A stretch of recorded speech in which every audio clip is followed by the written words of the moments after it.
Summer is upon us and Phase 1 Summer Banner is about to release in a couple of days. I want to talk about our new units now because we got a little bit of waiting to do. As usual, I'll have a more in-depth banner breakdown once we get the data mine. Today, I just want to gush over our new units.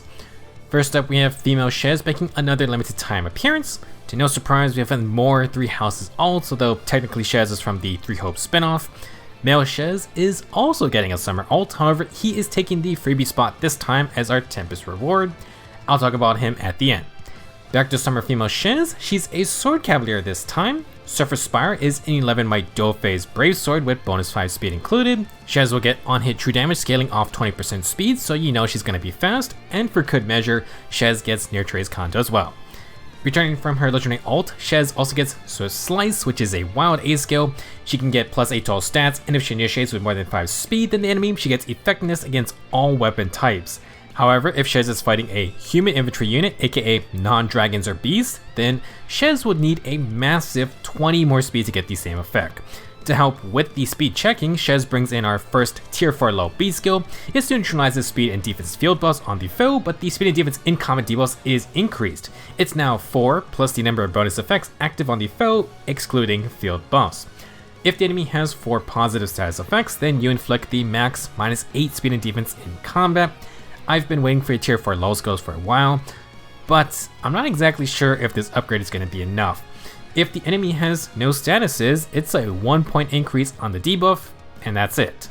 Let me know what you think about this new tier 4 skill. Last skill Shez has is Attack and Defense Menace. I'm surprised it didn't go with a Speed Menace considering Swift Slice's massive speed check. This does add more damage for Shez, but ideally she already has the 1.5 times attack multiplier for effectiveness. Overall though, summer female Shez is going to hit quite hard and has 0 defense if she doesn't finish the job safely. Once again, she doesn't have a reliable method for dealing with damage reduction, and you don't have infantry cooldown skills either. She can't even proc Glimmer in 2 hits unless you use Heavy Blade.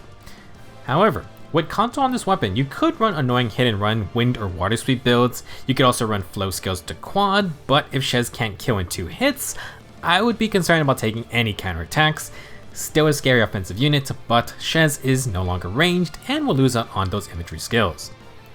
Next up is my boy Summer Ephraim. Been teased for quite a while and basically guaranteed to happen after last year's Summer Erica, Leon, and Seth. Sacred Summer units have happened every other year starting in year 2, so I was expecting Summer Ephraim next year. Guess that got moved up, and I wouldn't be surprised if this was the last Summer ults for Sacred Stones since they've now gone through all the royals. Now as a unit, Ephraim seemed to have gone back to do so for some training because he's coming in with a great knight stat spread and an axe. We got to see his stats in the trailer and they appear to be 41 HP, 47 attack, 16 speed, 44 defense, and 31 resistance. Like his teacher, Summer Ephraim will take over the records for highest defense cavalier in the game, and he'll even surpass Joffrey and Groom Robin for highest attack cavalier as well. 31 res, not bad all things considered, but 16 speed, kinda unsalvageable. Ephraim is prepared to get hit, although maybe not too many times. His weapon, the Seafoam Splitter, has 16 might, slaying, and grants +1 movement if Ephraim starts the turn solo or next to 2 or less allies. In combat, he inflicts -6 attack and defense, gets broadside cooldown reduction, and 40% DR for 1 hit. 4 movement, lots of cooldown, looks good so far. Like some seasonal ults, Ephraim is changing up his legendary ult's unique B skill. This one is a bit more drastic. To match Brave Erica's Moonlight Bangle, Ephraim will get the Sunlight Bangle. If he fights solo or next to only 1 adjacent ally, inflict attack and defense debuffs, gain brave attacks, and heal 7 HP on hit. However, there's a drawback to this, and that's if Ephraim initiates, he lets the enemy attack first. If you've played Engage, same deal as using the heavy smash inflicting weapons. Ephraim won't be dodging, but he has very high defense, 40% DR, at least -10 attack debuffs, and will heal 7 HP twice when he's getting those brave hits in. Additionally, getting hit first grants extra cooldown reduction and lets Ephraim charge Bonfire ready for his first hit. This also works if the enemy has a guard, and in non-guard matchups you can instead proc Ignis on the second attack. Hopefully the enemy is dead by then because Ephraim is 100% getting dealt after. For stats though, Ephraim will bring Attack and Defense Clash 4, which shares a condition with Sunlight Bangle's debuff amount. He also brings Alarm Attack and Defense for Kanto 1, and conditions of the skill are the same as ones on his weapon and B skill. Basically, Clash and Alarm should both be active if Ephraim's kit is active. Now the main condition to meet is that Ephraim or the enemy must be on the move when you're attacking. If you do not move, you don't get brave attacks. Like Sigurd or Selef, he gets 4 movement to abuse Clash, and you have a lot of cooldown reduction for various specials, Bonfire, Ignis, Aether, maybe Gale Force. An interesting sacred seal to use could be Hardy Bearing. Technically, it should work to let Ephraim initiate immediately, but we just gotta test that out. There are upsides to tanking that first hit from the enemy, as we discussed though. Fun looking unit, I will for sure be trying to get a copy or two. Next up is our 4-star focus unit, and it's Summer La Rochelle. I'm not really one to go hard for seasonal 4-star focus plus 10 merge projects, but La Rochelle always gets some fun seasonal alts, and I still haven't built up a healer with the new healer skills this year. If I get absurdly lucky, maybe I'll think about it since the banner will last very long. Now as a unit, Summer La Rochelle is a flying healer, and I am expecting absurdly cracked attack and speed stats considering her kit. If you want to build an offensive healer with all the new healer specials or B skills from this year, you kind of really want to get La Rochelle's inheritable staff. Seaside Parasol Plus is a 12 might staff that inflicts guard on the nearest foes within 5 spaces, and it will spread to nearby savior armors if they're nearby. First off, guard support from very long range is neat. Your healer doesn't need to do anything to help out. However, this staff also comes with combative perks. If you're above 25% HP, you get plus 5 attack and speed, and inflict res debuffs on the foe that scales with the number of bonus and penalty status effects active on the enemy. You inflict -4 res for each bonus or penalty up to a max debuff of -16 resistance. These do not include field buffs or debuffs.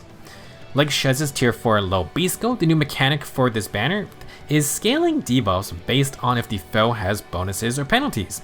Seaside Parasol uses both, and it inflicts guard, so you already got 1 penalty right there. Besides its decent support effect, there has literally only been one other inheritable staff that grants extra damage and extra speed, Groom Saul's Observant Staff Plus. Seaside Parasol grants plus 5 attack and speed, and potentially -16 res, which is kind of insane for a healer. If you want a combat medic, this is the staff to get.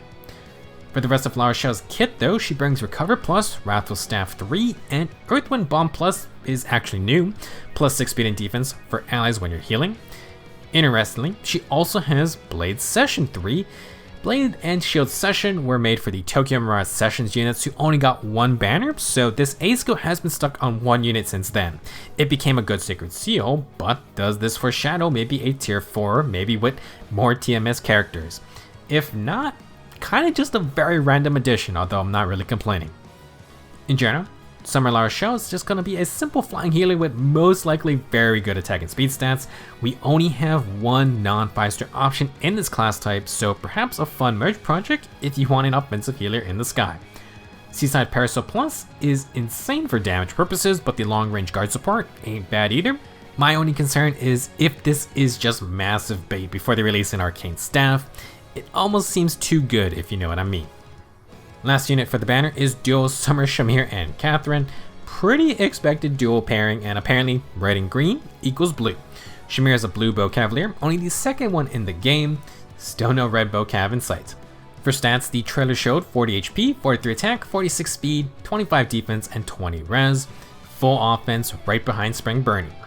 Shamir's partnership bow has 14 might, slaying, and a start of turn inflicts a new Discord status along with panic on nearest foes within 5 spaces, and then it spreads to anyone within 2 spaces of that. In combat, if Shamir has 125% HP, she gets plus 5 stats, inflicts speed and defense debuffs, and any bonus or penalty is active on the foe. Shamir is going to get no guard and offensive no follow. The speed and defense debuffs are equal to the number of bonus and penalty statuses active on the foe times 4, maxing out at -16 speed and defense. Same mechanic as the Seaside Parasol, also does not include field buffs. Regarding the new Discord status, inflict debuffs to all stats equal to 2 plus the number of allies within 2 spaces of the unit. This maxes out at -5 to all stats if the foe is near 3 or other enemies. Partnership Bow has all the good offensive perks Shamir wants: slaying, no guard, offensive no follow-up, and a ton of stats for the whole team. Dual Shamir brings Discord and Panic, with Discord just lowering stats if the enemy sticks together. With those 2 penalties, she inflicts -8 speed and defense, which improves dead-eye damage. She survives counterattacks. Shamir has Remote Sparrow for 30% DR. You then have Fatal Smoke for no healing. Now new to the game is Brash Assault 4. My god, it's happening. Basically a full overhaul from the tier 3 skill. If the user initiates when hurt or if the foe has full HP, inflict -4 defensive res, get 30% DR for 1 hit, and unit makes a follow-up attack. Additionally, the unit's next attack deals damage equal to total damage reduced. To make things simple, Brash Assault 4 is now a true counterpart to Quick Riposte. Instead of enemy phase follow-up attacks, this is free player phase follow-ups akin to Bold Fighter. The HP conditions either require the user to be hurt or the foe to not be hurt, easy to meet in standard battles. On top of the free follow-up attack, you also get damage reduction, some debuffs, and they reflect counterattack damage.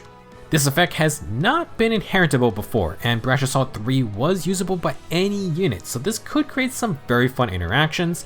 It also is another stacking % DR skill that can be paired with remote A skills for your squishy ranged attackers. I would keep an eye on this thing.